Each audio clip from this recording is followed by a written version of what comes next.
Bharatiya Janata party ने आज पश्चिम बंगाल के लिए घोषणा पत्र जारी किया। पार्टी ने इसे भरोसे का पत्र नाम दिया है।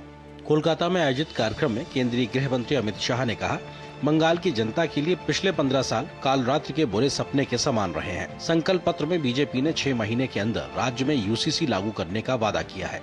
हम 6 माह के अंदर ही बंगाल के अंदर यूसीसी को लागू कर सभी नागरिकों के लिए एक ही कानून बंगाल में हो, वो सुनिश्चित करेंगे।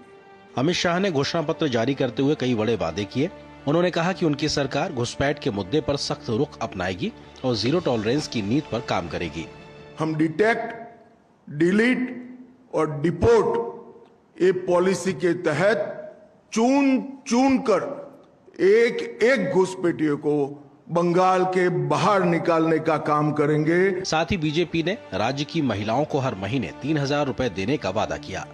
इसके अलावा बेरोजगार युवाओं को हर महीने 3,000 आर्थिक मदद देने का भी वादा किया है। महिलाओं के लिए 3,000 रुपयों की घोषणा की है। इसके साथ साथ पुलिस बल सहित राज्य की सभी नौकरियों में महिलाओं को 33% आरक्षण भारतीय जनता पार्टी की सरकार देगी।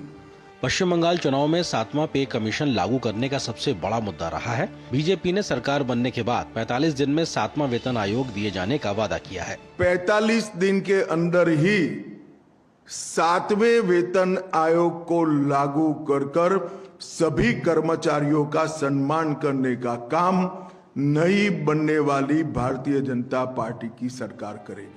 इसके अलावा भाजपा ने अपने संकल्प पत्र में घुसपैठ पर जीरो टॉलरेंस की नीति की बात की है। बीजेपी ने कहा है कि महिला सुरक्षा के लिए अलग स्क्वाड बनाया जाएगा। इसके अलावा किसानों को उचित मूल्य दिलाने के लिए योजना बनाई जाएगी। दार्जिलिंग की चाय के लिए एक कमीशन बनाया जाएगा।